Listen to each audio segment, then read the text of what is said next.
Okay, before we begin with the hearing, I have a few announcements I'd like to make. First, I'd like to welcome, and he is in a meeting right now, Representative Clay Fuller from the great state of Georgia to our committee.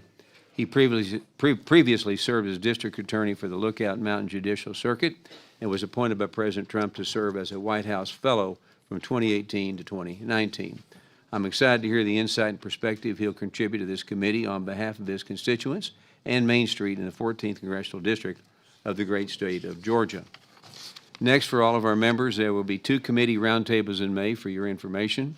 The first is on May 4th in my hometown of Fort Worth, Texas. Representative Van Dyne and I are excited to host all of you in the great state of Texas for that. And the second roundtable is on May 22nd in Baltimore, Maryland, home of the Big O, as they say, Representative Oshelsky. And you want a 30-second advertisement on that and ask everybody to come? Thank you, Mr. Chairman. Please, everyone, come. We'll try to replicate the amazing Fort Worth experience in Baltimore. We'd love to have you all. There you go. Well, we're looking forward to both those. So contact your committee staff for logistics and more information about those roundtables as that date gets closer. I now call the Committee on Small Business to order. Without objection, the chair is authorized to declare a recess of the committee at any time. I now recognize myself for my opening statement. Welcome to today's hearing, Independent Work, Real Opportunity, the Gig Economy, and the Future of Entrepreneurship. The gig economy is broadly defined as an economy in which people earn income by providing on-demand work, services, or goods. Regardless of one's views on gig entrepreneurship, the truth is that it has become an increasingly large part of each of our everyday lives, especially for younger generations. Today, gig entrepreneurship takes as many forms as commonly facilitated through digital platforms like apps and websites. Of course, ride-sharing and delivery are major parts of the ecosystem, but there are so many other industries that are part of the gig economy. Some gig platforms are tailored towards housework, handyman projects, running errands, or cleaning. At the same time, other platforms cover the professional services such as IT, graphic design, and other freelance work. One reason people turn to the gig work is to gain flexibility and control in their work schedules. Whether they are a student, grandmother, or aspiring entrepreneur, they can mold their gig work schedule to match their availability. The gig economy supports American entrepreneurship by providing the flexibility and the income needed to launch small businesses. It also allows entrepreneurs to get started quickly by leveraging a built-in customer base to kick-start their businesses.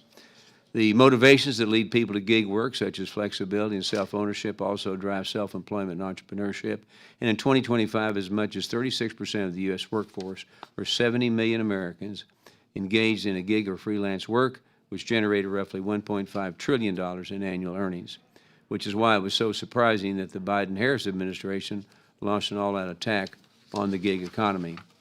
Under the Biden-Harris administration, gig entrepreneurs were threatened with IRS audits if they did not report Venmo or PayPal payments over $600. And the Biden-Harris Department of Labor issued rules that issued a regulatory complexity threatening to upend the gig economy altogether. Thankfully, President Trump has reversed this decision and changed the reporting threshold in the Work Families Tax Cuts Act, and President Trump also boosted the gig economy and American workers through no tax on tips.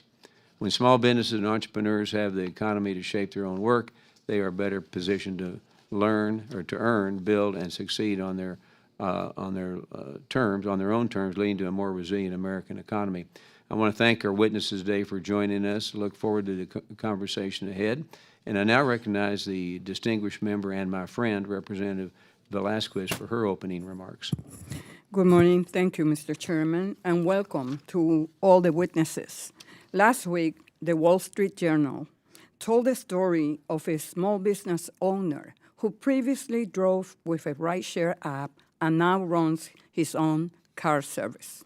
Stories like his show how digital platforms can reduce barriers to entry for entrepreneurship by lowering upfront costs and providing an avenue for connecting with clients.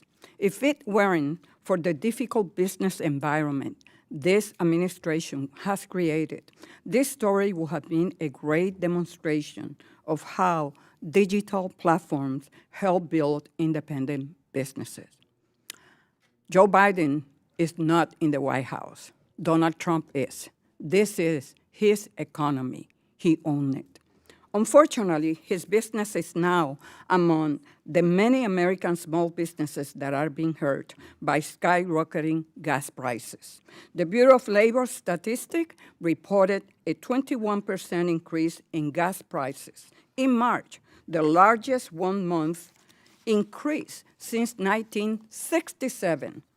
High energy costs caused entirely by the president's illegal war in Iran are the main reason that inflation tripled last month. Now, that car service owner is making about 40% less on each ride to the airport. To make up for the lost income, he took on more trips. To get better gas mileage, he bought a newer car. He will likely have to increase his fares. He may even have to cut his services for the elderly people he drives to doctor appointments and grocery stores. This damage to a successful entrepreneurial venture did not have to happen. As the committee has heard time and again, this administration's bad policies have damaged America's small businesses unnecessarily. With their income being eaten up by the rapidly increased cost of living, gig workers and small business owners are cutting back spending on things like restaurant meals, along with many other Americans who have reported increased concern over high prices. In fact, this month, American consumer sentiment plummeted to its lowest level ever since the survey started 74 years ago.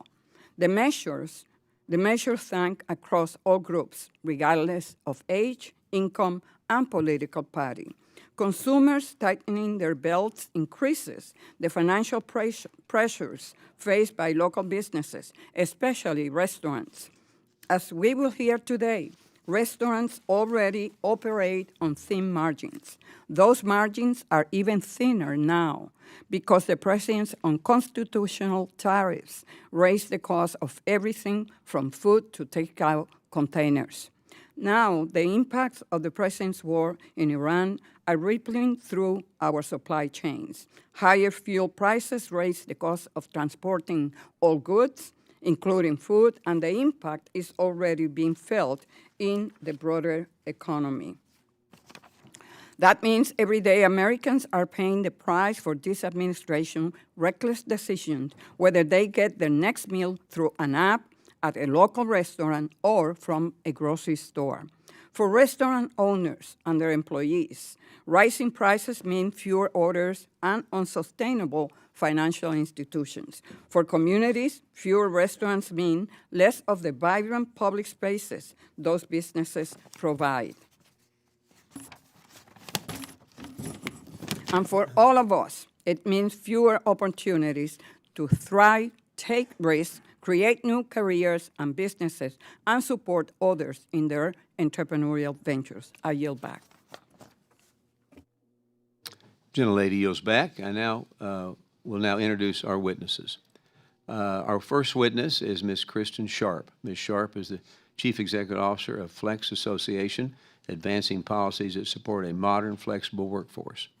Before joining Flex, she was CEO of Jobs for the Future's Education Quality Outcomes Standards Board and co-founded SHIFT, the Commission on Work, Workers, and Technology, a project that examines the impact of AI on work. Earlier in her career, Ms. Sharp worked on technology, innovation, and national security policy in the U.S. Senate. She earned a bachelor's degree in political science from the University of Michigan and master's degree in political science from Duke University. Our next witness is Ms. Lisa Alvarez Avedeo. She is the president and owner of Joyce Florist of Dallas, a locally owned small business serving customers across the Dallas, Texas area. Her daughter also went to TCU. And Ms. Alvarez Avedeo, along with her mother, Gloria, bought Joyce Florist in 1998. Today, Joyce Florist of Dallas employs around 10 full-time and part-time staff members and produces high-quality floral arrangements and gifts, all while providing friendly, reliable service to their community. Thank you for being here, and also you studied at Texas Women's University. Our next witness is Ms. Elaine Buxton. Ms. Buxton serves as President and Chief Executive Officer of Confero, Inc., a national customer experience research and measurement firm. Ms. Buxton co-founder Confero in 1986. Confero, Inc. helps business improve customer service and performance through data-driven insights and analytics. Ms. Buxton serves on the Board of Directors for the Better Business Bureau of East North Carolina and the U.S. Chamber of Small Business Council. She earned a Bachelor's of Science degree in Business Administration from the University of North Carolina at Chapel Hill and a Master of Business Administration from Meredith College. I now recognize the ranking member from New York, Ms. Velasquez, to briefly introduce our last witness appearing before us today. Thank you, Mr. Chairman.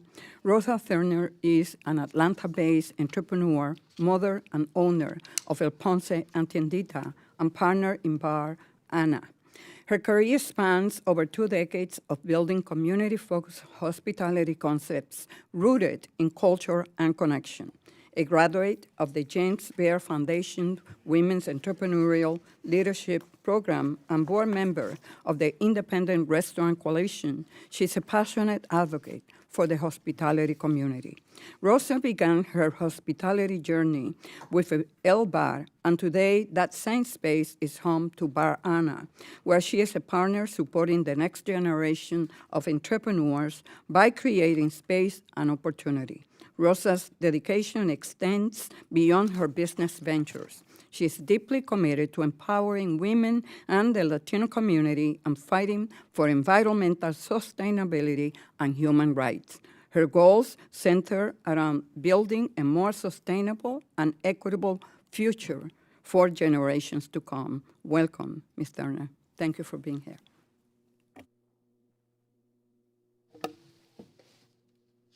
Okay, thank you again to all of our witnesses. And before recognizing the witnesses, I would like to remind them that their oral testimony is restricted to 5 minutes in length. That's an important number around here. It's not 6, it's not 4, it's 5. And if you see the light turn red in front of you, it means your 5 minutes have concluded, and you should wrap up your testimony. And if you keep going, you'll hear this. That means it's over with, okay? But you'll do fine. I now recognize Ms. Kristin Sharp for her 5-minute opening remarks. Chairman Williams, Ranking Member Velasquez, and distinguished members of the committee, thank you for the opportunity to appear here today. My name is Kristin Sharp, and I'm the CEO of the Flex Association. Flex represents America's leading rideshare and delivery platforms and the people who count on them. Across dozens of platforms, from mobility to freelance to creative marketplaces, millions of Americans are earning, shopping, and building businesses through technologies that simply didn't exist a generation ago. In 2024, the app-based industry contributed more than $212 billion to the U.S. economy. For consumers, the platform industry has delivered savings, access, and convenience. For workers, it's a powerful opportunity to be your own boss, with real control over your time and money. And for the restaurants and local businesses deliveries come from, it expands markets and reaches new customers. Small businesses are the backbone of the American economy, and app-based platforms have been one of the most powerful tools they have. The marketplaces connect small businesses to digital customers and help them compete with bigger firms by providing critical support, on-demand workers, logistics, digital payments, targeted marketing tools. And as a result, millions of American businesses have modernized how they operate and found new pathways to scale. Nearly 2/3 of customers have used an app-based platform for grocery delivery, 60% for package delivery, and the average American now takes rideshare 16 times per year. These aren't abstract statistics. They represent real customers walking through digital doors of businesses that they might not otherwise have reached. The scale of the app-based industry has provided millions of Americans with an essential lifeline to navigate financial uncertainty.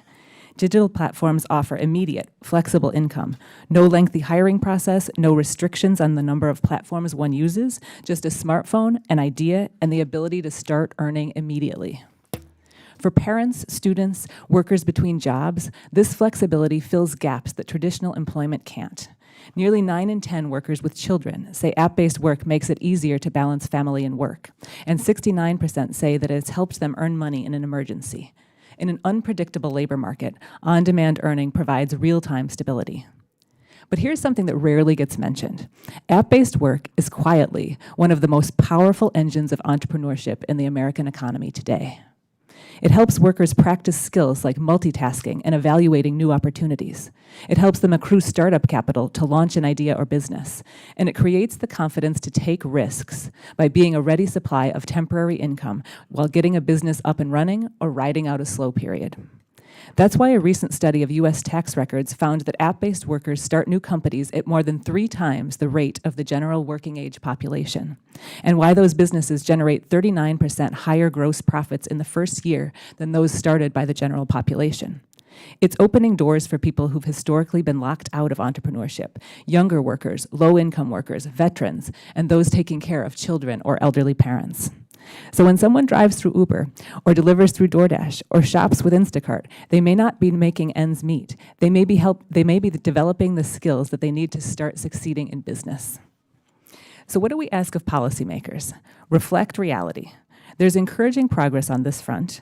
Last year, Congress passed the No Tax on Tips initiative, ensuring that tipped app-based workers pay lower taxes. The Flex Association also applauds the Department of Labor's decision to propose common-sense pro-worker classification rules. This rule helps preserve the flexible, independent work model that underpins the app-based economy that millions of Americans rely on today. The modern labor market is defined by constant change. Workers, especially younger ones, get this. Last year, more than half of Millennial and Gen Z Americans earned money outside a primary job, often as a solo entrepreneur with many income streams.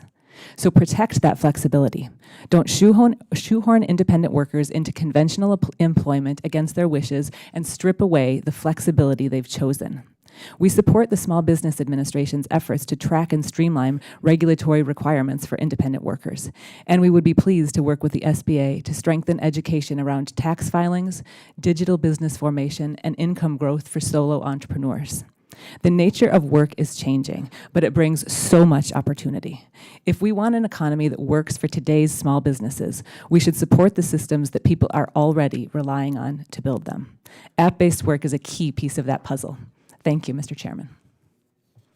Lady yields back. I now recognize Ms. Lisa Alvarez Avedeo for her 5-minute opening remarks. Chairman, Ranking Member, and distinguished members of the committee, thank you for the opportunity to testify today. My name is Lisa Alvarez Avedeo, and I'm the owner of Joyce Florist of Dallas, a Dallas-based company. When I purchased Joyce Florist 28 years ago, I had a dream of creating a family business that would allow me to support my family and spend time with them. That dream is now a reality. I can proudly say that Joyce Florist is a 4-generation family business, which started with my mother and I working alongside one another. When my mother retired, my daughter Alyssa stepped in to work with me. Even my grandchildren pitch in and carrying the family legacy forward. I am proud to say that today, Joyce Florist employs 10 full-time and part-time staff members and remains deeply connected to our local community in Dallas. Starting a business is hard enough. Between permits, paperwork, and all the costs that come with operating a business, platforms like DoorDash make that path a little easier by giving entrepreneurs tools to reach a broad base of customers. Entrepreneurship gave me the freedom to build something on my own terms, and platforms like DoorDash are making that path more accessible for the next generation of small business owners. For years, Joyce Florist relied on traditional wire services to handle deliveries, but they did not meet our business's real needs. 2 years ago, we partnered with DoorDash, and the experience has been remarkable. While Joyce Florist has long been a neighborhood institution, DoorDash is helping the business evolve and grow in meaningful ways. DoorDash helped our small business reach more customers and keep local dollars moving through our community. Staff no longer have to coordinate deliveries. This eliminates complexity and saves thousands of dollars in overhead. Our partnership with DoorDash lets my team focus on what we do best: creating beautiful arrangements and serving our customers. During peak periods like Valentine's Day or Mother's Day, this efficiency is especially valuable. We can relocate team members in-store customers and order fulfillment during the rush, rather than trying to have them all deliver and work with logistics. DoorDash also introduced us to an entirely new customer base. Even after decades in business, people are still discovering Joyce Florist for the first time through the platform. In 2025, Joyce Florist made over $60,000 in sales on the DoorDash marketplace. My experience is not unique. According to DoorDash, 88% of merchants say the platform has helped them reach new customers they otherwise would not have been able to access. And U.S.-based merchants collectively made over $40 billion in sales on DoorDash Marketplace in 2024. Dashers themselves have played a role in that growth. Many have told us they discovered our shop and event center through deliveries and later returned as customers. We have built strong relationships with Dashers, welcoming them and even offering treats for their children when they bring them in. Platforms like DoorDash are strengthening mainstream. They give small business like mine the tools to compete, to grow, and to stay rooted in the communities we serve. Joyce Florist thrives by blending tradition, initiative, and entrepreneurship. DoorDash is the latest chapter in that story. I want my grandchildren to inherit a business and an economy where entrepreneurs have every tool to thrive. Small business owners like me already face enough cost and regulatory complexities to keep our doors open. The tools that help us save time and serve customers better should not be made harder to use. Instead, they should be encouraged. I thank the committee for encouraging policies that allow small business and platform partners to continue working for the benefit of our communities. Thank you for your time. I'm happy to answer any questions. Gentlelady yields back. I now recognize Ms. Elaine Buxton for her 5-minute opening remarks. Mr. Chairman, Ranking Member, and members of the committee, thank you so much for the opportunity to tell my story here today. My name is Elaine Buxton, and I'm President and CEO of Confero, which is a customer experience research company. We're based in Cary, North Carolina. My company has been in business since 1986, helping clients improve customer experience, compliance, and their own operations. I'm here to share a simple small business perspective. App-based platforms and digital tools have made it much easier for companies like mine to find the right support, expand when needed, and serve clients without taking on fixed costs before the business is there. Long before people used the phrase gig economy, my company was already coordinating projects across many markets. Back then, that meant telephone, landline, paper forms, mailed reports, and a lot of manual work. Our projects vary by client, location, timing, urgency, and complexity, so that was very hard to manage. Today, digital platforms help us manage that work more efficiently. Over nearly 4 decades, my company has stayed competitive by adapting to new technology, changing client needs, and new ways of doing research. These tools also help level the playing field by giving small businesses access to reach and capabilities that used to require a much larger organization. In my company, these platforms serve more than one kind of need. They help us find project-based support in different markets, connect with research participants when appropriate, and access specialized help like graphic design, digital marketing, research editing, data analysis, and fractional finance support. And for companies like mine, this really matters. If small businesses lose access to lawful, flexible arrangements, we will face higher costs, less agility, less reach, and fewer chances to grow. In some kinds of research, flexibility is not just about cost. It's about what makes the work even possible. For example, imagine a restaurant chain rolling out a new menu item, and they want to know quickly whether customers in different places are getting it prepared and served the same way all across their units. That may mean a brief one-time visit in many locations. It would not make sense for a small business to hire employees all over the country for a task that may take only a few minutes and may only happen once. In my experience, these platforms do 5 practical things for my business. They help us find talent and research participants. They help us move faster when opportunities come up. They help us control costs by bringing in support only when we need it. They help us compete with larger companies, and they support entrepreneurship more broadly. I also want to be clear that flexibility works best when it comes with responsibility. People should know what the opportunity is, what it pays, what is expected, and when it will be paid. Companies using these tools should be transparent and should protect against fraud and abuse.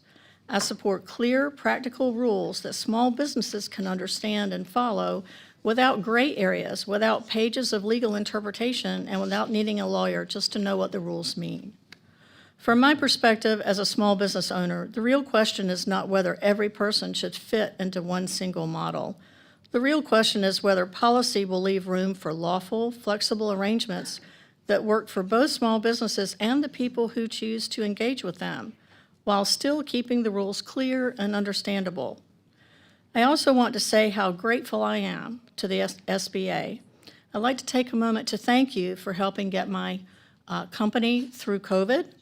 As you can imagine, most of our clients have customer-facing locations, and as they were closing up, we got a lot of emails saying we have to stop doing research. We don't have any customers right now. We have to stop doing research.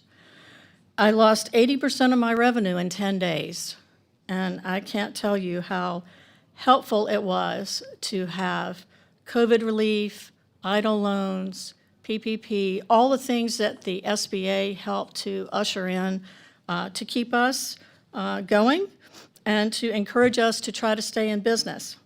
And now that we have come out of COVID and we are growing again and our clients are growing again, the SBA enabled a competitive working capital loan for us while we're growing again. So I'd just like to especially thank the SBA for that.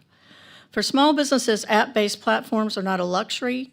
They're practical tools that help us grow, compete, and adapt, preserving room for lawful, flexible arrangements while promoting clear rules and responsible practices will help more small businesses succeed. Thank you so much. Gentlelady yields back. I now recognize Ms. Rosa Thurnher for her 5-minute opening remarks. Thank you. Chairman Williams, Ranking Member Velasquez, and members of the committee, thank you for the opportunity to testify. My name is Rosa Thurnher. I own El Ponce Mexican Restaurant in Atlanta, Georgia, and I'm a proud board member of the Independent Restaurant Coalition, representing more than 500,000 independent restaurants and bars across the country. I'm here to talk about the delivery marketplace, as that's what pertains to my business strongly. There's 3 core problems for independent restaurants. First, the costs are very high, too high and unpredictable. Second, we have lost control of our customer relationships. And third, the system is not transparent or competitive, and the data that drives it is not shared with the businesses that depend on it. Those 3 things together are putting independent restaurants in a very fragile position. Restaurants like mine operate on margins of 4 to 6% in the best of times. Today, every major cost is up: food, fuel, labor, rent, insurance, and credit card fees. And on top of that, delivery platform fees can reach as high as 30%. That's not a small pressure. It fundamentally changes whether a restaurant can survive. So we are forced into impossible decisions: raise prices and risk losing customers, or absorb the costs and erode our businesses. Across the country, operators are shrinking portions, changing menus, and stretching staff, not because we want to, but because we're trying to stay open. At the same time, we've lost control over one of the most important parts of our business, our customers. When someone orders through a delivery app, I don't know who they are. I can't contact them if something goes wrong. I can't invite them back, and I can't build loyalty. The platform owns that relationship, not the restaurant. In today's economy, data is currency, and that data is being withheld from the very businesses creating the value. Without access to our own customer data, we can't build relationships, make informed decisions, or compete on a level playing field. And then there's visibility. Whether a customer sees my restaurant often depends on whether I'm paying for promotions, offering discounts, or meeting performance metrics that I don't fully control. When I stopped paying for advertising, my sales dropped, not because demand disappeared, but because I was no longer being shown to customers. That is not a level playing field. It is a system where access to your own customers is conditional. There are also real operational consequences. Drivers are often working across multiple apps at once, which leads to delays and poor customer experiences. When food arrives late or in poor condition, the customer blames the restaurant, even though we don't control the delivery. And many of us are dealing with unauthorized listings, menu scraping, and misuse of our brands online. These are issues we didn't agree to and cannot easily fix. Meanwhile, this is a rapidly growing market worth tens of billions of dollars, but independent restaurants are not sharing fairly in that growth. Instead, we are absorbing more cost while a small number of platforms gain more control. That is why transparency matters. Recently, the FTC announced it is exploring a potential rulemaking on delivery fee transparency. From where I sit, that is long overdue. Right now, we're navigating complex and constantly shifting fees without clear disclosure or real leverage. It makes it extremely difficult to plan, to price, or to understand what we're actually paying. The Independent Restaurant Coalition strongly supports this effort and will be submitting comments. Delivery can and should be a part of a healthy restaurant ecosystem, but only if the marketplace is fair, transparent, and competitive. Independent restaurants are one of the largest employers in the country, but more than that, we are deeply rooted in our communities. When you spend money at an independent restaurant, that money stays local. It supports workers, farmers, and small businesses nearby. That is very different from a system where more and more value is extracted out of communities and consolidated into a handful of large technology platforms. Restaurants are also more than places to eat. We are gathering spaces. We are part of the cultural fabric of our neighborhoods. And in moments of crisis, whether it's a pandemic, a natural disaster, or a community need, restaurants are often among the first to step up and serve. But those contributions depend on businesses that can actually sustain themselves. Right now, too many cannot. Thank you for having me, and I look forward to your questions. Gentlelady yields back. Now we move to the member questions under the 5-minute rule. Ms. Sharp, in this committee, we've had time and time again, we've heard time and time again about how overly burdensome regulations constrain small businesses. These same regulations created red tape that limits individuals' opportunities to earn flexible income, particularly for gig and platform and entrepreneurs. The Trump administration has prioritized removing these barriers, including changes to the independent contractor definition, no better support gig and platform-based entrepreneurs. Further, President Trump's working families tax cuts are bringing more money back into Americans' pockets. So my question, from your point of view, how have the policy changes like this directly benefited gig entrepreneurs and the platforms that support them? Thank you, Mr. Chairman. The changes to the Department of Labor rule is welcome news for independent workers, and Flex supported this common sense change largely because it streamlined the complicated and multi-factor test of the previous administration into one that was clear and simple for both businesses and workers to understand. There has been quite a bit of research, independent research, about the changes that California had, which were some of the most stringent in the nation, about worker classification. And the research showed that after California required more people to be classified as employees, total income for independent workers dropped by 10% without a corresponding increase in traditional employment.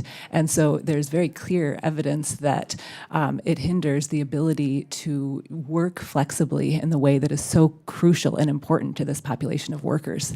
We do see through survey data that independent workers prefer to be independent contractors by overwhelming margins, somewhere between 77 and 85% at various times, and 90% of app-based workers choose the work specifically because of the flexibility. So we're very grateful to the Department of Labor for its new rule and thinking through what will help workers feel like they are supported and not have the rug pulled out from under them. Ms. Avedeo, small businesses often face challenges when it comes to hiring, managing costs, and scaling up operations. And many of you have touched on that. And the gig economy and the use of apps-based platforms over an alternative providing flexible demands access to talent. Now, based on your experience, how has using the gig economy through DoorDash helped Joyce Florist adapt to the changing needs of the business? Well, thank you, Mr. Chairman. For us in particular, it has really helped us. It has really helped grow us. It helps us get our deliveries out in a quicker time frame. And we also have the opportunity to continue to bring in a new customer base because we have new people using the app that didn't know us before. And so it really is important to have our dashers because they're able to come in, pick up those arrangements, and get them there within the hour, usually within about 30 minutes, opposed to us routing those deliveries and getting them out, which takes half a day because we have several going out at the same time. And so using DoorDash, we're able to get those out immediately. Okay, thank you. Thank you. Ms. Buxton, throughout our nation's history, small businesses have grown by adapting to change and finding new ways to compete. And today, the gig economy continues to transform how small businesses and entrepreneurs operate as a whole. So my question is, as someone who's successfully adapting to this shift, can you describe how your business has embraced gig entrepreneurs and the impact that it's had on your operations and your growth? Yes, thank you. Thank you, Mr. Chairman, for the question. The gig economy has helped our growth because we are a small business, but we serve large companies. A lot of large companies want to work with small business because we're nimble, we have new ideas, we innovate. But a lot of times we don't have access to all of the people that are needed. So we've been able to grow by using various consultants, fractional CFO. We can bring on a project manager for a project that we only need for a couple of weeks. So now, for example, instead of having to do work for a client all year round, we can do work for them for 2 weeks for a quick in and out type of project, which is really very helpful to our clients, and it's helped us grow our business. We would not have been able to make those investments in employees in advance without having the projects coming in. So the gig economy has really helped us get access to capabilities. Thank you, and my time is up, and I now recognize Mr. McGarvey from the great state of Kentucky for 5 minutes. Thank you, Mr. Chairman. Appreciate that. And Ms. Sharp, I'm going to start with you. Obviously in my home state of Kentucky, there's a lot of people who use the gig economy and use it to have meaningful employment, careers, opportunities that they enjoy. I was looking at some of your information for your company, and my question is, I'm curious what percentage of the gig workers are full-time? Not necessarily like 40 hours a week for Uber or DoorDash or whatever app is their main source of income, but what does that full-time worker look like? Thank you, Congressman. That's a great question. We see through extensive survey data and conversations with workers that about 80% of workers work fewer than 20 hours per week. 65% work fewer than 10 hours per week. The average tends to be between 8 and 10 hours per week, and we see it that people are often combining multiple different income streams and using this income to sort of reinvest in other businesses or think about developing the entrepreneurial skills that they'll need in other contexts. We often see people who have a traditional full-time job and also are augmenting their income, or they're supporting something. And that's what I've seen, and so it's about 20%. 20% work 20 or more hours per week. Right. But even that is not, of that 20%, it isn't all full-time. Yeah, so we're about 20%, and do you know what percentage of those full-time gig workers have health insurance? Do you keep that kind of information about your workforce?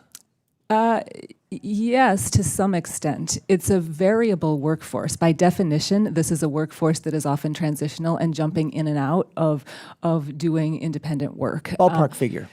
Ballpark is a little over 50%, though again that fluctuates with the thing. But we often see people who are working in this industry that have spouses that have a traditional job that also have other sources of income besides their gig income, and so it does differ. And that's what I'm getting at is, right, if you've got about 50% who have health insurance, they might be on Medicare, they might have a spouse who has health insurance. Veterans benefits, right? et cetera. Yep.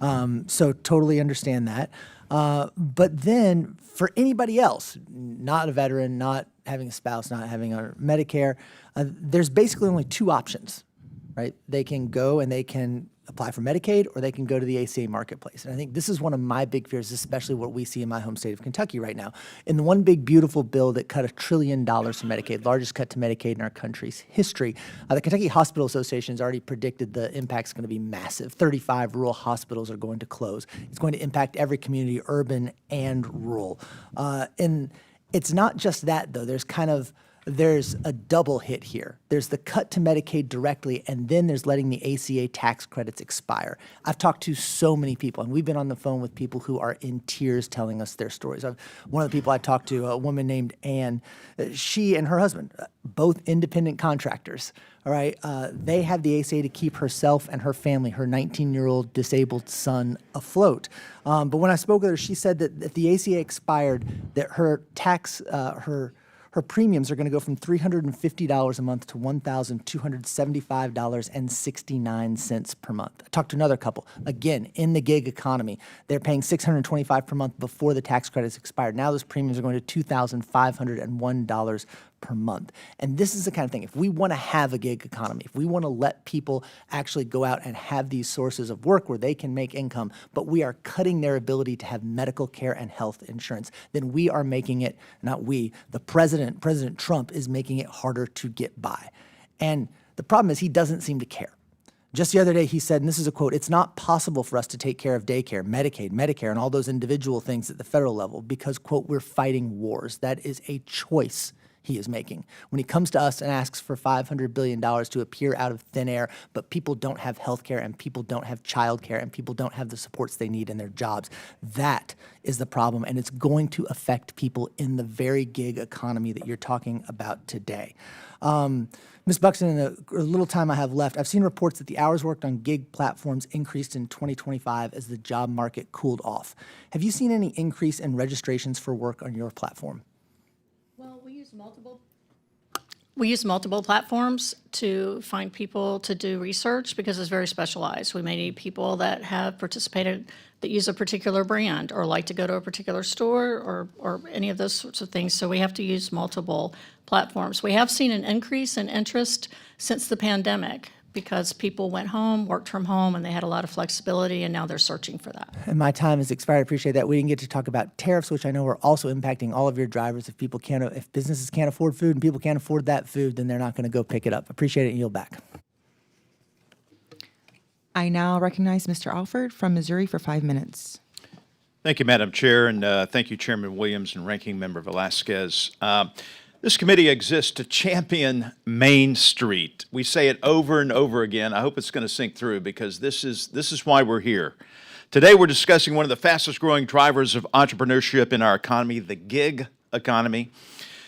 It's often misunderstood. It's not just ride sharing or delivery services. It includes freelancers, online sellers, independent contractors, and small business owners across nearly every spectrum and sector of our economy. And at its core, the gig economy is about opportunity. It allows Americans to earn income, build skills, start businesses without the traditional barriers of high startup costs or rigid work schedules. For many, it's a first step towards entrepreneurship, and gig work gives individuals the ability to test ideas, build a customer base, generate income while they develop their own businesses. And that kind of flexibility is especially important for young entrepreneurs, parents, and those transitioning between careers. I have 3 grown children, and 2 of them are heavily involved in the gig economy. They are supporting self-sufficiently, I might add, which is great as a parent, to see them thrive in the gig economy. We're seeing the impact. Millions of Americans are now participating. This is not replacing the traditional workforce. It is transforming it. It is creating a system by which individuals have more control over their time, their income, their future. And I'm encouraged that policies under the Trump administration have supported this growth by reducing regulatory burdens, by clarifying independent contractor status, and by ensuring that gig workers can keep more of what they earn.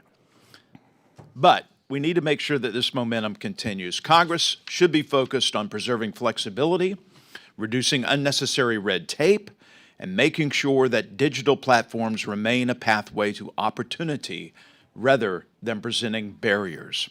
At the end of the day, the gig economy is not just how people work, it's about how people build something of their own. Ms. Buxton, I'm a former realtor, and I'm well aware that many of our friends on the left somehow consider independent contractors, such as realtors. My wife's a realtor. My oldest son's a realtor. But some see that as exploitative, that they want to throw up roadblocks to make everyone a W-2 employee. For one thing, it would be easier to unionize those employees. Can you talk about any issues that you have had with restrictive laws around independent contractors? Yes. My company conducts research all over the U.S., and so there's the federal law and then 50 other different labor laws in each state, and they're not consistent with each other. Particularly, there's one called the ABC test, where the B portion of determining if someone is an independent contractor has to do with, is the contractor providing something that's integral to your business? Well, research is integral to my business, and I need to engage research respondents to be part of the research. But if they're integral, am I not operating correctly? I think what happens is the policies are intended for larger, different kinds of organizations in the gig economy, and not for companies like mine. Or I engaged a pet sitter through Rover to take care of my pet while I'm here. I don't think those kinds of rules were built for smaller type platforms. I think everything's directed at the larger ones. Thank you for that answer. Ms. Alvarez Avedeo, when Joyce Florist started, you did not have access to the DoorDash or other delivery apps. How has access to these new apps contributed to the growth of your business? Thank you for your question. Our very first year with DoorDash, we grew 10%. Our sales grew 10%, and they're growing over and over every year as we continue to work with them. It has definitely been a wonderful opportunity for us, even in commissions. It's a lower cost that we pay opposed to wire services that we've used in the past. And our deliveries get there much quicker. Thank you very much. I'm out of time. Appreciate you coming here on your own time, your own dime, to make America great again through small businesses, the fabric of America. And with that, Madam Chair, I yield back. Thank you. Thank you. I now recognize Ms. McIver from New Jersey for 5 minutes. Thank you so much, Madam Chair, and thank you to our ranking member for holding this hearing today. I want to thank each of our witnesses for traveling here today and being with us today, especially on a cold day. Many people say the gig economy gives workers flexibility and a chance to be their own boss. But for a lot of modern workers and small businesses, things look really different right now. Right now, just a handful of large food delivery platforms control who gets work, customers, and income. As a result, small restaurant owners are being squeezed and workers have few protections and not much power to negotiate. My district, New Jersey's 10th Congressional District, is home to more than 1,000 restaurants and thousands of gig workers. They depend on food delivery platforms to continue to have a thriving business, find customers, and put food on their own tables. If we want to support entrepreneurship and economic mobility, we must make sure the gig economy works for everyone, not just a few. That includes not just the platforms, but also the workers and small businesses who keep it going. With that, Ms. Thurnher, I would love to turn to you. Thank you so much for your testimony. Just want to give you a little bit of opportunity to expand on some of the things you talked about in your opening statement. One, you mentioned in your testimony that delivery drivers often work for several food delivery apps just to get by. What does this suggest about whether gig workers can earn a steady, livable wage in this system? Thank you for the question. I can't necessarily speak for drivers, but I can say my experience as an operator, when I see a driver come in and pick up 2 different orders from 2 different platforms, often they will be flagged to wait for another order that is going to delay the quality of the first order. It lets me know that they're they're juggling this because they have to. That's an assumption on my part, but I see it over and over again. That they have the two signs in their car window that they're driving for both. They're juggling orders, and I think that a lot of the drivers that we encounter have very different levels of experience. I can say that from a restaurant point of view, I think that there should be a little bit more screening, a lot more training. You're dealing with food. We have a lot of regulation on restaurants because it can be dangerous to feed people. You have to know what you're doing. And I think that should also go for the apps. Yeah, thank you for that. We've heard concerns about the concentration of market power among a few dominant delivery apps, obviously. Based on your experience, how does having only a few major platforms affect your ability to run your business? It's a huge obstacle for us, mainly because we're competing against them for our own delivery. During COVID, obviously, everything went to outside of our doors, and we signed up with platforms that we would never have signed up with. So at one point, we were on 4 apps. We still are, but those are integrated into our point of sale, which makes it easier. But 4 iPads, 4 receipt printers, and then those apps are getting consolidated. So, for instance, I've never signed up with Postmates, but my restaurant is listed on Postmates because Uber has bought them. I think that there's just not the transparency. The customers don't know that I'm not dealing directly with some people. So I think the transparency is not there. I don't have the ability to contact my customers. I don't have the ability to mitigate when things go wrong. And for us, joining the apps originally pre-COVID was for marketing, was to reach new people. And at that point, it was about 5% of my business. And currently, it is now 20% of my revenue. And if I cut those ties, then I lose a large share of my revenue every month. Yeah. As these platforms have become more powerful over the time, have you seen any way different that they treat small businesses? I think they know that we are stuck in a pattern with them. I think that they have huge marketing budgets, which we all pay for. So, when I see the Super Bowl ad with the celebrity, it actually hurts me because I think small businesses are hurting.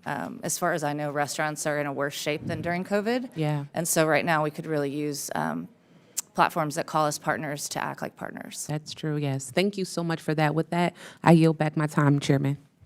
Gentlelady yields back. I now recognize Ms. King-Hines from the great Northern Mariana Islands for 5 minutes. So I'm from the Commonwealth of the Northern Mariana Islands, and sometimes these conversations with regards to policy and opportunities are very interesting to me. I come from a place where there's very limited opportunities, and people right now are struggling to even have any types of income. We don't have much of a gig economy to speak of, and one of the challenges is that we still live in a place where we don't have physical addresses. And so having online platforms like this is a challenge. Most people give directions like, hey, go down two streets, make a right at the coconut tree, you see that yellow house, and so it's hard to have these types of platforms, right? And we do have young entrepreneurs. One, his name is Cameron Atalik, who is trying to develop an app. And I, want this to be an opportunity to encourage somebody like him to focus on figuring out how we break into this new industry. And so this question is for you, Ms. Sharp. How do digital platforms help reduce barriers to entry, such as capital requirements, access to customers, or other administrative burdens for aspiring entrepreneurs? And in what ways do they support small businesses beyond just providing delivery or logistics for services? I want him to hear this so that he can be encouraged to focus and hopefully create this type of industry back home. Thank you for that question, Congresswoman. I think that you've hit on a couple different really important things. The first and foremost is that generationally, we are seeing younger people embrace digital platforms and digital work to learn entrepreneurship skills so enthusiastically. So the fact that you have constituents who are doing that doesn't surprise me. There are 3 basic ways that digital platforms support entrepreneurship. The first is experimentation. You can through a platform, you are able to try out multiple different kinds of work. You can jump on and off at your leisure and work whenever and wherever you want to, often around other kinds of work. So that's one. Secondly, it provides sort of a ready, easy on-ramp to earn money immediately. There's no waiting, there's no application, there's no 2 weeks before you hear back from a potential boss. Like, you are the boss, and so you learn how to operate in that sense. It used to be many years ago in this country that people's first jobs, often in the service industry, were things where you learned about the chain of command. And now we see people learning how to be their own bosses and how to, do things like multitasking and evaluating the cost benefit of working with or through different platforms. And those skills of entrepreneurship are so critically important. And then finally, there's this concept of it decreases risk in starting a business if you have ready fallback income. And that has been crucially important for people as well. So I hear you and Ms. Buxton give out statistics and just being industry subject matter experts. And so given that the CNMI is heavily dependent on the tourism industry, I wanted to hear what your thoughts are or what any data that you have or experience. So with regards to areas that rely on tourism, that are tourism dependent, right? And how I want to hear about how the gig economy platforms adapt to seasonal or tourism industry different demand patterns. For me? Either, both. Well, an example for my business right now is that we work for a very large amusement park organization that's only open in the summer. So we can only conduct research and only need to conduct research over a few weeks period of time. So on our end of things, we need to find people who are interested in going and who would enjoy going. From the point of view of the person who took on this project, they would get a free day in the park. They could take their kids, they can enjoy it, and it's something they do because they want to, not because they had to. And it gets us access to consumers. They're actually engaging with a product or a place that really value being able to go there. So the ability to scale projects like that or to conduct projects in a short period of time is only possible because of the apps. Yeah, and I think the same, that in my 8 seconds left, the ability to scale up and down quickly and meet demand as demand changes is really important. Thank you. I yield back, Mr. Chair. And the lady yields back. I now recognize Mr. Cisneros from the great state of California for 5 minutes. Thank you, Mr. Chairman, and thank all our witnesses for being here today. Look, my Republican colleagues in this administration continue to talk about how great everything is, how great they're doing. But I disagree. Things aren't that great. The economic decisions from this administration are increasing costs and making life harder for working Americans. There is widespread uncertainty among small businesses. Last month, the Consumer Price Index spiked at 3.3% year over year. Consumer sentiment is at a record low. Small business bankruptcies are up 67%. The Fed's Beige Book from last week saw shrinking margins and energy and fuel costs sharply rising. Prices are going up due to tariffs, and insurance premiums and healthcare costs are skyrocketing. The White House staged a photo op with the DoorDash grandma to tout the so-called wins. But she is hard at work and has a GoFundMe now to cover her husband's medical expenses for cancer treatment. She shouldn't have to make over 14,000 deliveries for her family to afford health care. But this administration made historic cuts to health care, and they're about to double down in the next reconciliation package to cut health care even further. They are looking for ways to pay for an unpopular war and for immigration enforcement that also hurts our labor market and small businesses. And even more jarring is the president's budget hurts cancer research funding.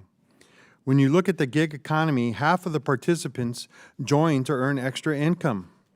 Involuntary part-time work or workers who want full-time work but are not given full-time hours are the highest participants in the gig economy. 20% of those who took a pay cut, reduced hours, or lost their jobs have turned to gig work. So a large portion of folks are not turning to gig work out of choice, but out of necessity, only to make roughly 50 to 65% of what they would make in traditional roles. And on top of that, they're being squeezed by tariffs, gas and energy prices, inflation, and increasing healthcare costs.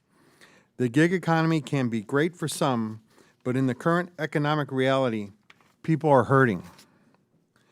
So with that, Ms. Avedeo, over 80% of all cut flowers sold in the United States are imported.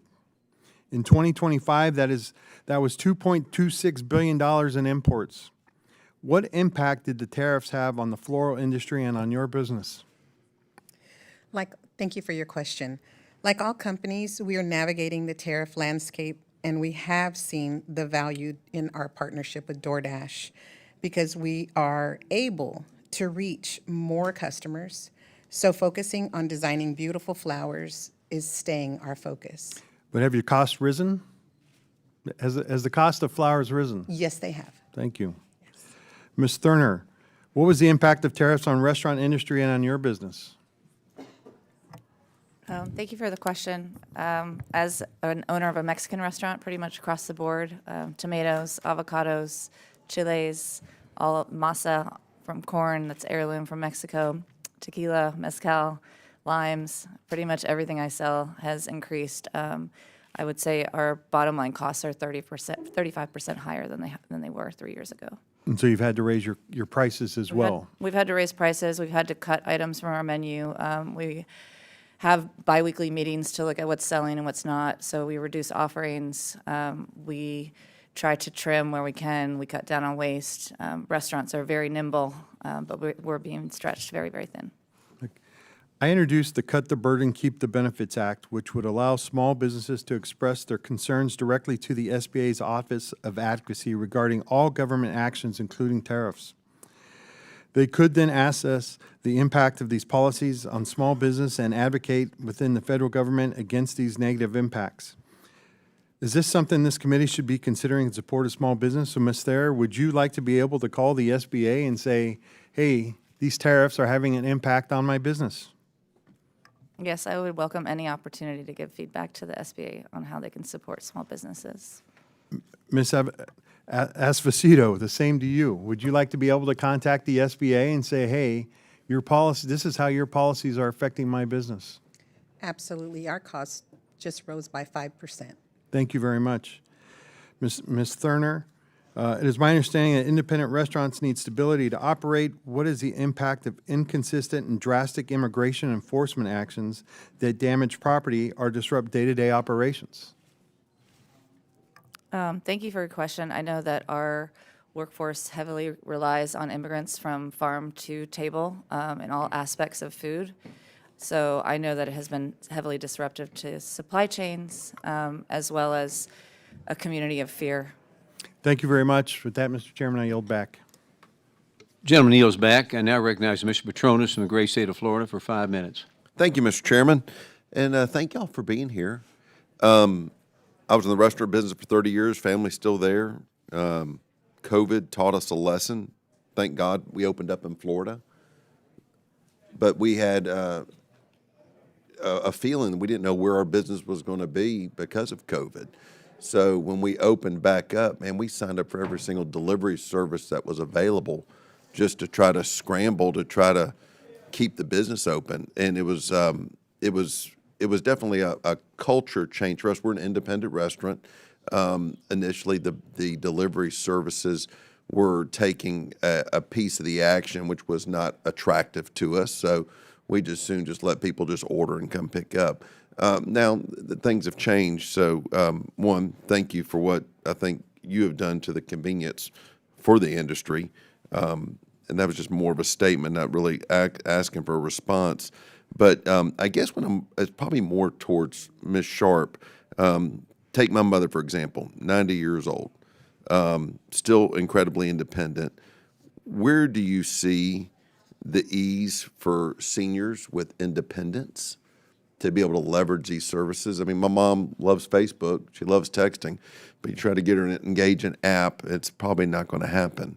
But I'm sure that's a potential market. Thank you, Congressman. I think that's a really interesting question to raise. And I think I'd answer it in two ways. First, there are sort of many user interface things that platforms have tried to institute to make it as easy for consumers as possible. So you might go back with your mother and sort of work with her to see. Secondly, I would say that within rideshare and delivery, there are increasingly options where you can order for a family member or, Oh, yeah. sort of have deliveries in that sense. And part of the benefit of this industry is that it has truly increased accessibility for those elderly or with disabilities. It has truly lessened the problem of food deserts and access in rural areas. So there's all kinds of things that you raise there. Where do you see evolution of delivery through automation, say with drones? Oh, that's a great question. We see that there is opportunity for interaction between automated vehicles and the human populations of deliveries and drivers. And largely that's because the automated vehicles can take over some of the things that are less attractive for humans to do. So the sort of short, routine, lower paid tasks can be taken over by drones or automated vehicles, while saving the longer, more complicated, higher paying rides for human drivers. And we do see that happening. I also will note that while there's such experimentation and innovation going on in the AV industry right now, we're nowhere near being able to use those things at scale. And so there will, for the immediate and even longer term future, there will be real combinations. And we think of it as multimodal and the ability to extend the delivery radius, extend the opportunities for workers. And then this probably is just more or less a comment. As a parent who has children that definitely are more technologically savvy than I am, I think it is what it is. You can't give the kid a credit card on his app because of the abuse they will go through. It's just too easy to order DoorDash, and they abuse the hell out of it, Mr. Chairman. And next thing you know, you've got $200 worth of charges on your credit card, and you're thinking your credit card's been stolen. No, it's your child just got a hold of it. So I know this is not uncommon in the industry. I know you're laughing, but this is obviously something that I feel like, when it's time to call to try to change some of these settings or circumstances, a little more consumer friendly, because the parents call been out of shape, and a lot of times it's like I don't know, it's frustrating. I feel like sometimes I know it's capitalism, but it's also a need to kind of work with parents too. I guess I'm probably just more venting than anything else. Well, as a parent of a middle and high schooler, I sympathize with you, Congressman, but as an advocate of all of the opportunities that platforms offer for partner restaurants and shops, workers, and consumers, I can't say that I'm going to want to stop consumer demand. I understand. Just think I should point it out. Thank you, Mr. Chairman. Gentleman yields back. I now recognize the ranking member Velasquez from the great state of New York for 5 minutes. Thank you, Mr. Chairman. Ms. Thurnher, I heard your restaurant has gone from getting 5% of your business from apps to now 20%. So my question to you is it feasible for you to provide customers with an option to place delivery orders directly through your restaurant's website? Thank you for the question. Yes, we did build our own website during COVID, and we compete against the apps. So if you search for Mexican delivery, you see apps no matter what. If you search for El Ponce, you see the apps first. What more can app companies do to promote a diverse range of options, such as directing more traffic to newer independent restaurants to help them compete? Well, I think part of the problem is the algorithm that is used within the apps. We have a lot of metrics that are a little bit unfair, in my opinion, to small operators if we don't have pictures on all of our items, if we don't have the app on all of the time. There are things that push us down and we don't receive the most loved status, which would push us at the top. If we don't spend marketing ads within the app, we are not at the top. So we continually get pushed down. I think what they could do is make it more fair, cater to people's choices. You know what your customers are looking for. You could just give them clear options that don't rank based on pay to play. And do the app's marketing efforts sometimes conflict with yours? Yes, definitely. We are trying to do Google Ads now. I feel that we are paying to be on a platform that is using our funds that we make them to advertise against us, and that feels unfair. Can you talk to us about methods that you've seen third-party delivery app companies using to grow their share of the food delivery market? Well, I think it's very similar to rideshare, and I'm a victim of this. You put your card into a platform and you feel kind of like that's the option. You open up your phone and you automatically default to whoever you have given your information to. I know not everyone wants to put their card in a million apps, so I understand that. But they do have subscription models and passes where people get free delivery, discounts, and so I feel that the subscription model is locking people into a platform that we can't compete against the budget of the marketing that they have. Thank you.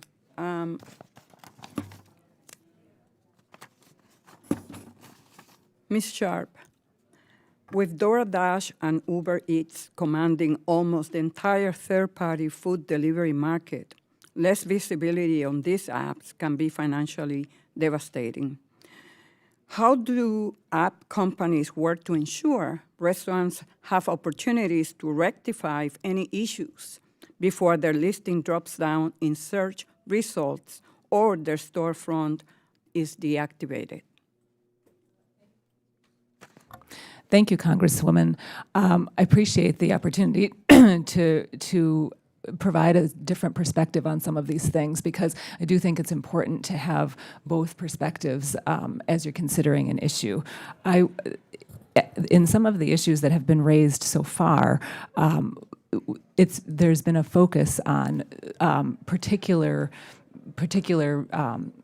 impressions or reactions that a particular restaurant has had. And I do want to point out that these are marketplaces, and marketplaces need to appeal to the worker, the restaurant partner, and the consumer at the same time. And so they are constantly working to ensure that restaurant partners are happy. And but let me ask you a question. How do you rectify for a restaurant that might not be at fault because the delivery guy was not able to deliver it on time, or maybe deliver at all, didn't find the address? And then you're going to punish the restaurant because the person who made the order was not satisfied. There are a couple different ways. There are hotlines where available to both workers and to restaurants to be able to communicate, and there are in-app communication tools. There's also extensive transparency up front about what the tiers and pricing are for different tools within the marketplace. So every restaurant is free to pick and choose the things that work best for their restaurant. And if a restaurant hasn't hit on the particular combination of things that will make them most successful, we're happy to work with them to improve that. So that's a real issue right now. I hope that you are looking at it and seeking solutions that benefit everyone.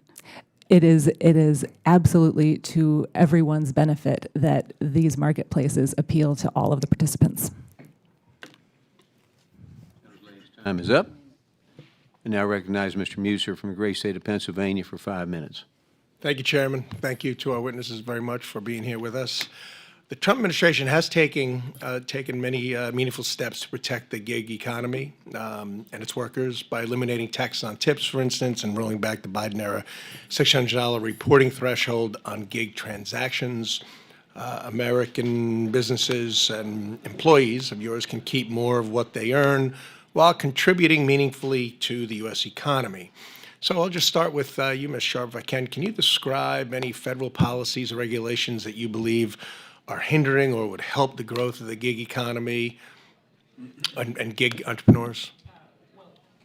I keep doing that. Two that you hit on, Congressman, are critically important and that our industry is enthusiastically supportive of. And one is no tax on tips, which allows tipped-based workers to deduct up to $25,000 in taxable income, resulting in app-based workers paying lower taxes. We did around tax day a quick poll of app-based workers and found that of those who knew about the policy, 69% saw savings and 47% saw substantial tax savings as a result of that policy.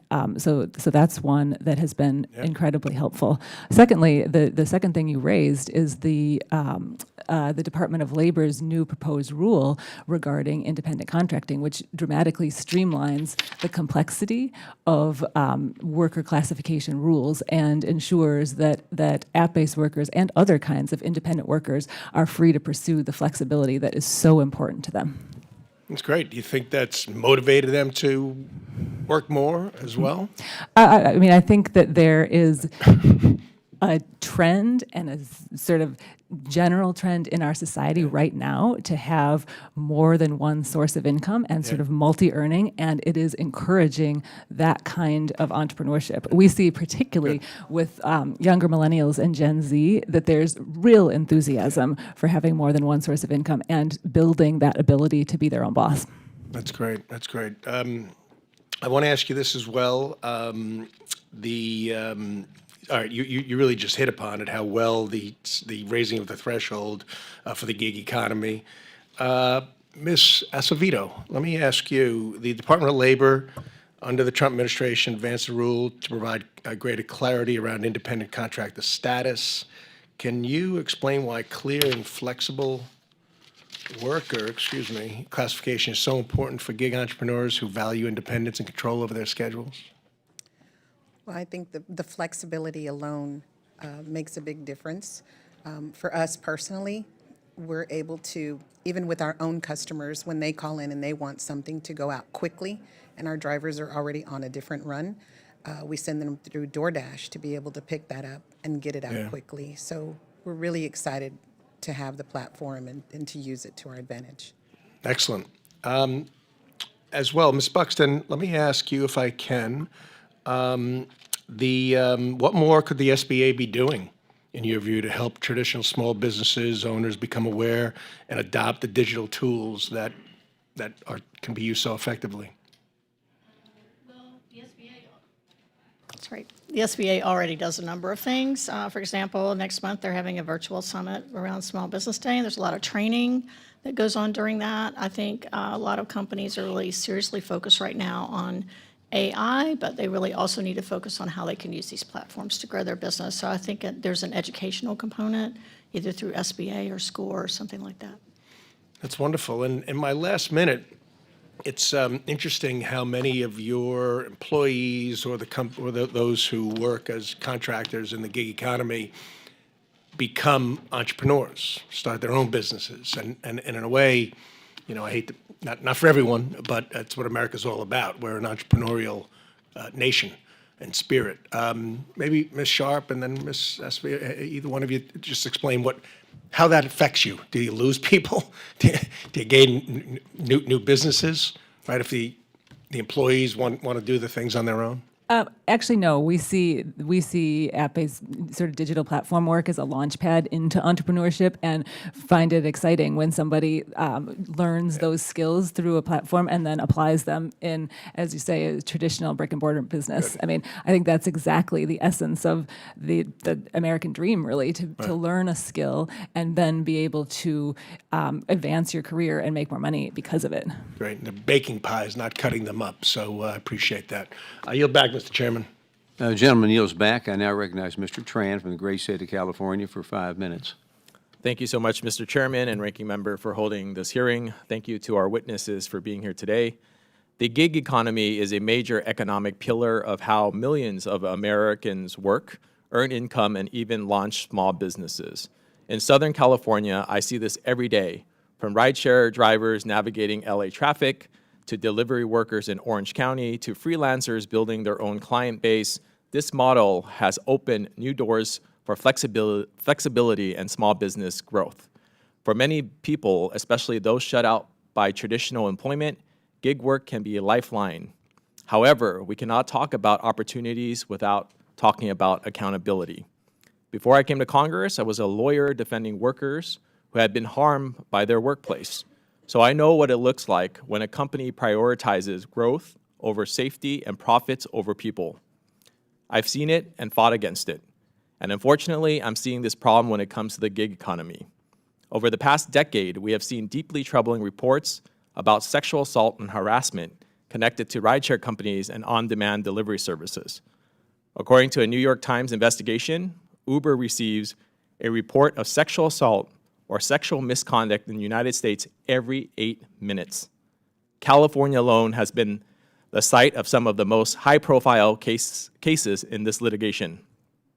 In its most recent safety report, Uber acknowledged more than 2,700 cases of sexual assault from 2021 to 2022 alone. Independent follow-up investigations found that many drivers accused of misconduct remained active on the platform even after complaints. And just this past February, a federal jury ordered Uber to pay $8.5 million to a woman who was sexually assaulted by her driver.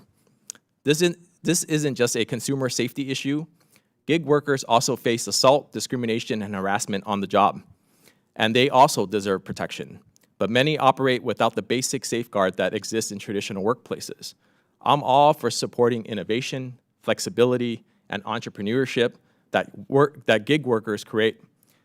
But a business model built on flexibility cannot double as a shield from accountability. The persons who show up at your door should be who they say they are. Their background should be properly vetted.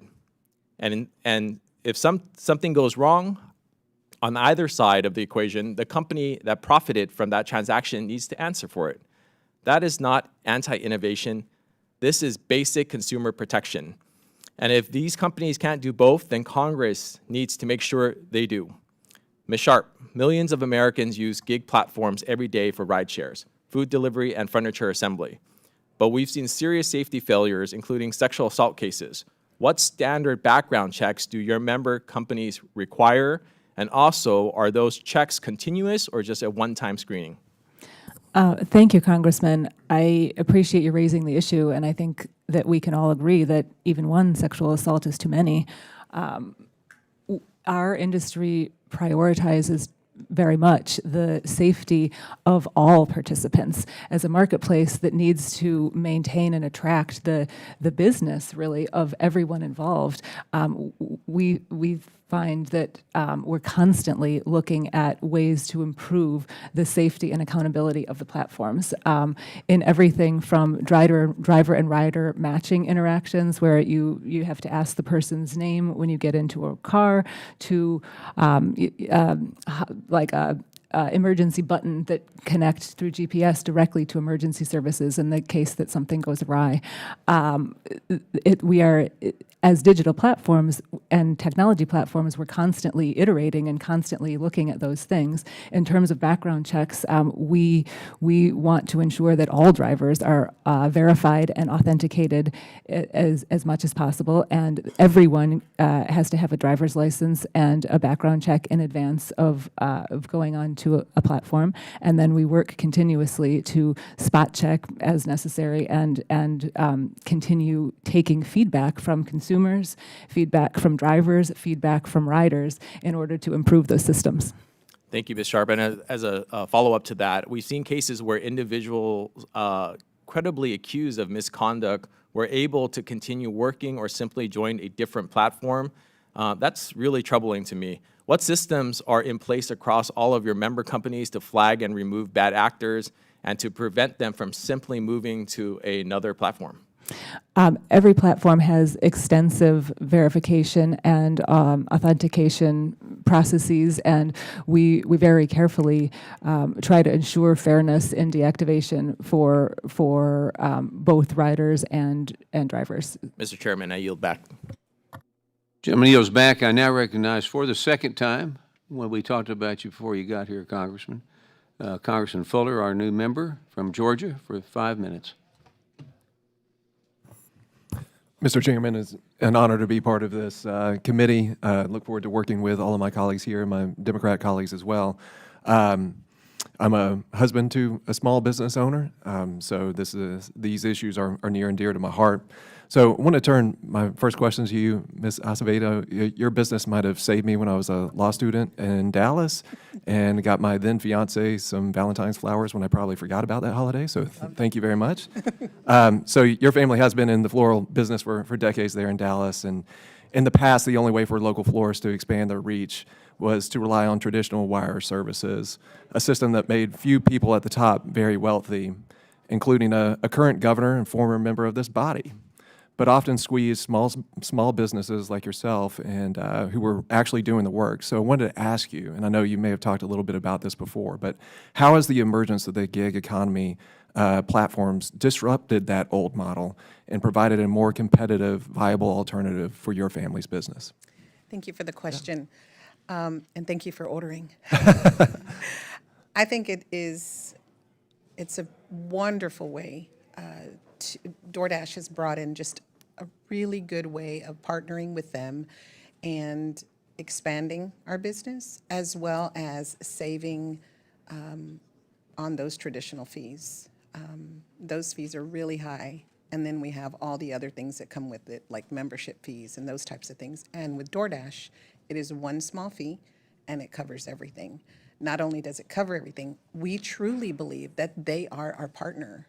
We had a situation just recently with one of the wire services where my daughter made a delivery on her way home, and that delivery, we were told the person didn't get it, which they did. And immediately we received a message saying, you're not getting paid for this order. In the 2.5 years we've been with DoorDash, we had one incident where we had a dasher come in, pick up the flowers, walk out, and then cancel the order. It was our first time. It was super quick to go to the iPad and call them and say, hey, we have this situation we've never had before. And they said immediately, we're going to pay you for the order, make another one, we'll send another dasher, no problem. That is a partnership to me and to our small business. And it makes a huge difference when we really do feel like a partner and not like an outsider, opposed to some of the wire services that we work with. And on top of that, we're actually exiting some of those wire services as we speak, because our partnership with DoorDash has been such an incredible change.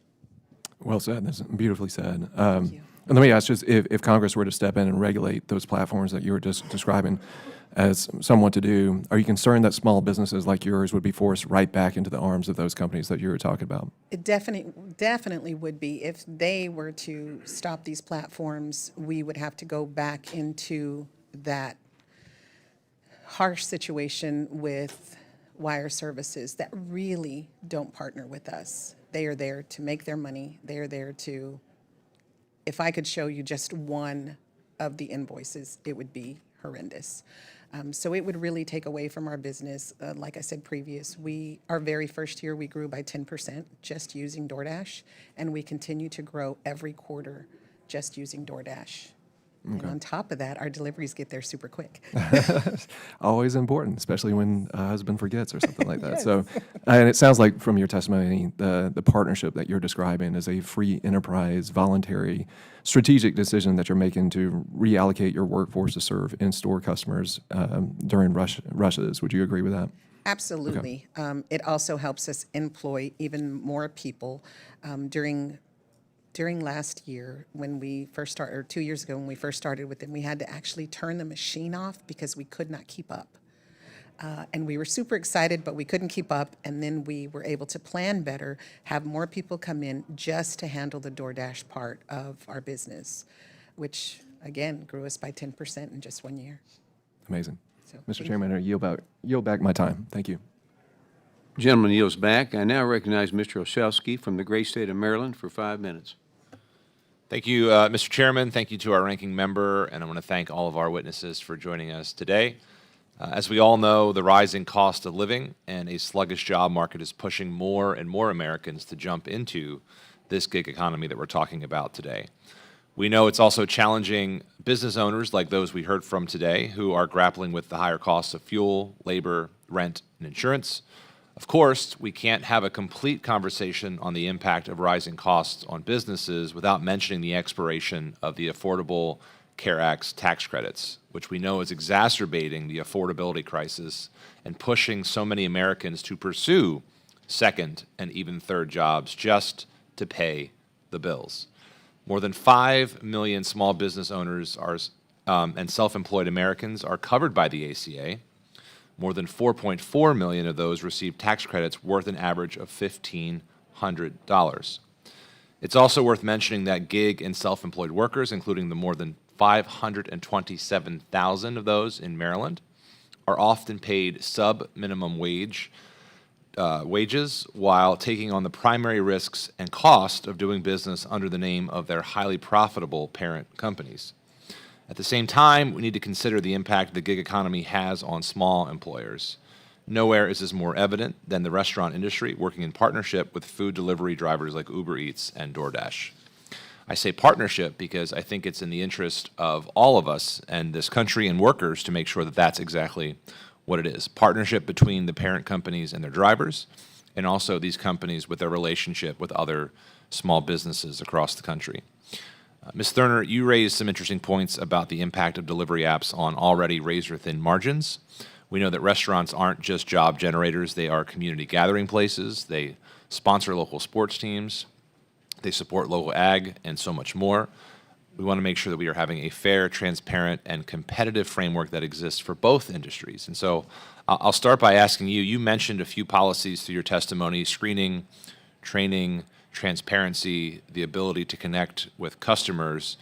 Can you go a little deeper about what federal policies you think would help create that more sustainable collaboration, or what those policies might look like to help facilitate that environment? Yes, thank you for the question.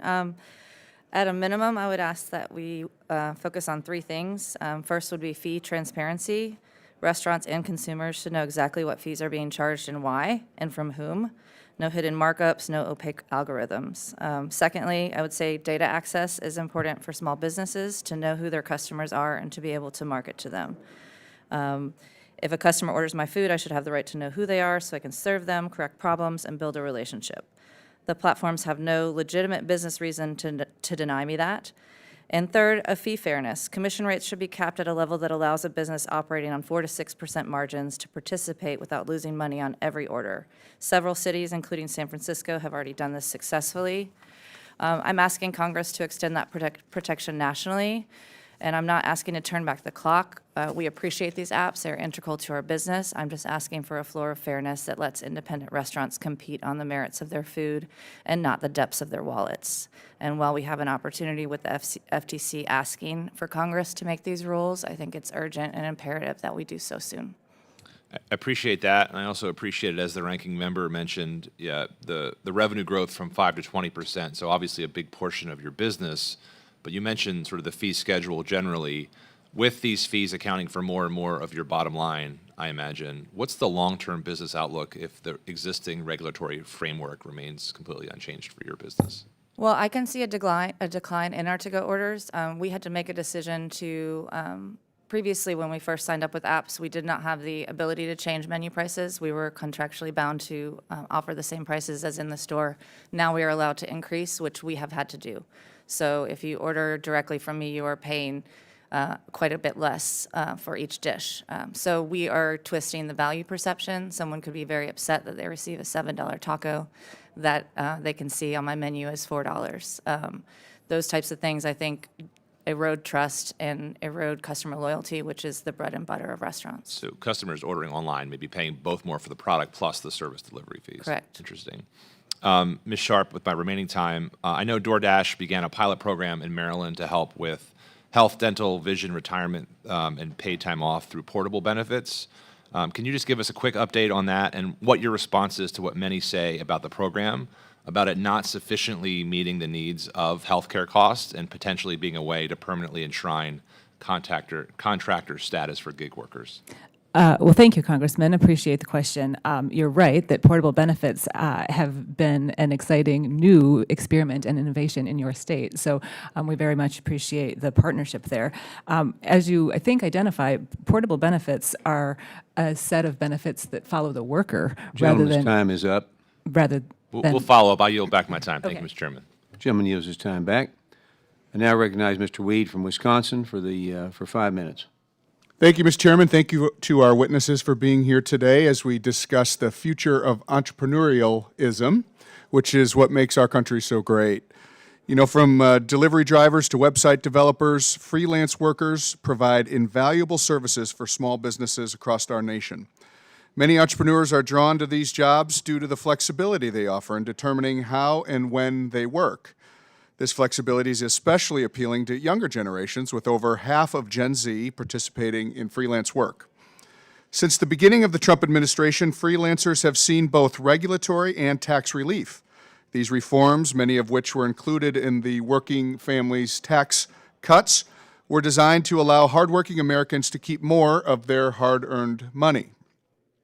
Provisions like no tax on tips, no tax on overtime are particularly beneficial for freelance workers who rely on this additional income, and hardworking Americans are taking advantage of that. The numbers speak for themselves. More than 6 million filers have claimed no tax on tips, with an average of over $7,100 in refunds. More than 25 million filers have claimed no tax on overtime, saving an average of over $3,100. These are real, these are tangible, and they're wins that workers across our country can take to the bank. So I'll start my first question, Ms. Sharp. What benefits are independent workers seeing from provisions from the Working Families Tax Cuts in regards to the no tax on tips? Can you just expand on that? Congressman, they are seeing lower taxes. We see 69% of people in the app-based industry have reported paying lower taxes as a result of no tax on tips, 47% paying substantially lower. Oftentimes we think of freelancers that work in major cities like here, but could you just tell us about your experience with those in rural areas throughout our country? Yes, thank you. That's a great question, because there is often an assumption that the digital world operates mostly in cities. And what we've seen is that it's a pretty even distribution between rural, suburban, and urban locations. Platforms serve rural Americans with providing income for somewhere between 20 and 30% of all adults that live in rural areas. And these are sort of meaningful supplemental income supports when options for full-time work are sometimes limited. So we also see 6 in 10 rural adults are consumers of app-based platform products and services, increasing mobility, increasing access to food access and goods, and sort of saving time by having the goods and services come to you. Thanks. Ms. Buxton, so gig entrepreneurship is increasingly popular, of course, among Gen Z and millennials. Can you discuss how digital platforms like yours lower the barrier to entry to become an entrepreneur? Well, learning how to, as Ms. Sharp was explaining, learning how to operate yourself as a business, how to be responsible, how to be part of an ecosystem that requires you to accept what you want to do and then go do it, or cancel it if you're not going to do it. So it creates an opportunity for people to learn the ups and downs of being their own business, if you will. It also gives people an opportunity to be exposed to different industries that they may not have ever been exposed to, or different types of work as they're researching what they may want to do. And they may actually find that there's a way for them to make something better, and then they go out and make it better from there. Very good. Well, thank you all for this great discussion. Mr. Chairman, I yield back. Gentleman yields back. I now recognize Ms. Sculton from the great state of Michigan for 5 minutes. Thank you, Mr. Chairman. Thank you so much to our witnesses here today. Mr. Ms. Thurnher, your testimony highlights several challenges of participating in the gig economy as a restaurant owner. You note that having your business on multiple food delivery platforms is a defensive business strategy, more a matter of survival than choice. I know you've gone over this, in the question and the testimony today. So thanks for bearing with me. But if you were to advise a new restaurant owner on navigating food delivery apps today, what would you tell them based on what you've learned? What would your advice be to them? Thank you for that question. I do give people advice. There are, outside of just delivery, there are ghost kitchens, there's catering. The apps want us to allow people to order from their table in the restaurant through the app. I'm not sure why. But there is just this encroachment on data. And I advise people, like, whatever you can do to set up your own platforms so that you can target and market to your customers to do that. The reality is we do need to participate with these apps. They own the market share. It's 99% of delivery orders are ordered through these parties. So I advise them to look at what they can afford to do. What are your highest margin items? Don't put your full menu on the apps. Make sure that you're accounting for the containers that everything has to go in, because that's another expense that we don't have in the dining room. Yeah. And to just make sure that you have to test things that they could sit for 45 minutes before someone eats them and not be unsafe or ruin the quality. Right. Great advice.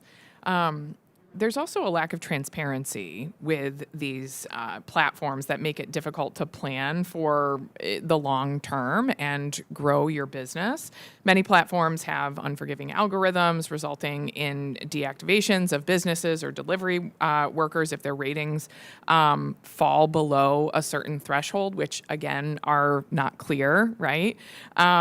Given the nature of these algorithms, how would having access to information, including this customer data, benefit your business and the ability to navigate these services? I think that customer data is key.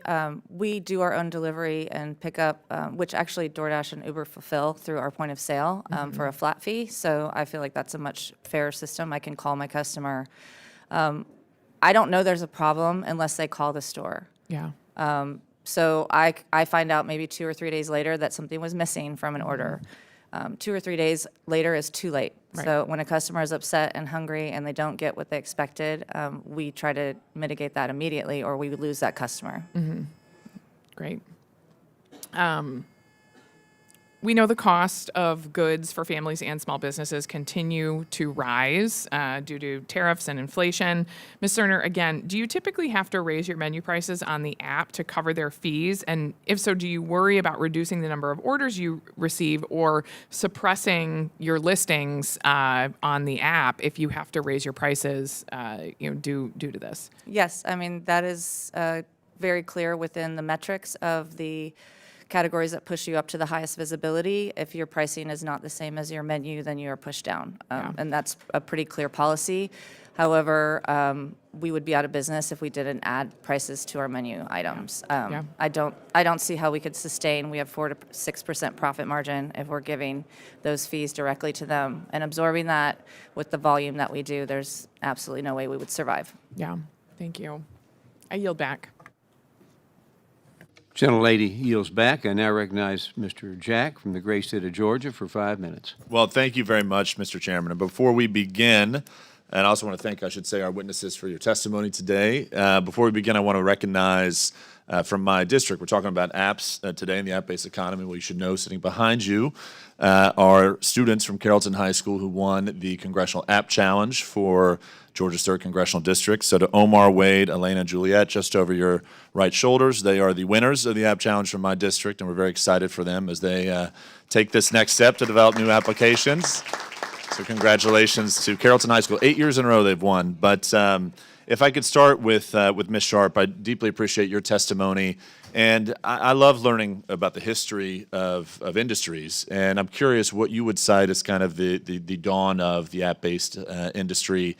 And I'm incredibly impressed with its rapid growth and the future it holds. But I'm curious what you would start, or what you would suspect is the dawn of it. When did it begin? Thank you for that question, Congressman. As we discussed a little bit in this hearing, this is an industry that is sort of on the cusp of entrepreneurship and has been leading the way and is not even a generation old. The first app platforms in the delivery industry was Grubhub and things related to that about 20 years ago, and in rideshare, Uber maybe 15 or 17 years ago, and it's taken off exponentially, largely because the industry and platforms deliver a win-win-win for all of the participants. So riders, get easy access to mobility and getting where they need to go. Drivers get flexible income that they can work whenever, wherever, and however they want to. And restaurant partners are able to extend their delivery radiuses, grow to new customers, appeal to people that they wouldn't otherwise have been able to appeal to as a result. And so the industry really is a marketplace that draws together all of those different stakeholders in a way that increases the growth for everybody. Last year, we passed the One Big Beautiful Bill Act, and within it, and as you've spoken today, included no tax on tips, especially for app-based earners. Could you share with this committee how that's perhaps helped the industry grow and recruit more people into it, knowing that they can receive no tax on tips? We've seen immediate pickup in the No Tax on Tips initiative, with about 69% of participants in the industry reporting that they've seen lower taxes as a result of the policy, and 47% seeing substantially lower taxes. Thank you. Ms. Alvarez, I really appreciated your testimony and frankly very inspired about the growth of your business over the last, multi-generations, but you think about the growth you've experienced the last few years because of DoorDash and what it's offered to you. Twice in your testimony, you referenced the challenges small businesses face with permitting and paperwork and just burdensome regulations. Could you share with the committee any personal experiences with which you've dealt with burdensome regulations and how best this committee could focus on alleviating those burdens for you? Thank you for your question. We actually rebuilt Joyce Florist 5 years ago. So we have a new building, and there were a lot of permitting issues. There were a lot of issues in general with just building the building, and delays because we had more than one person we were working with.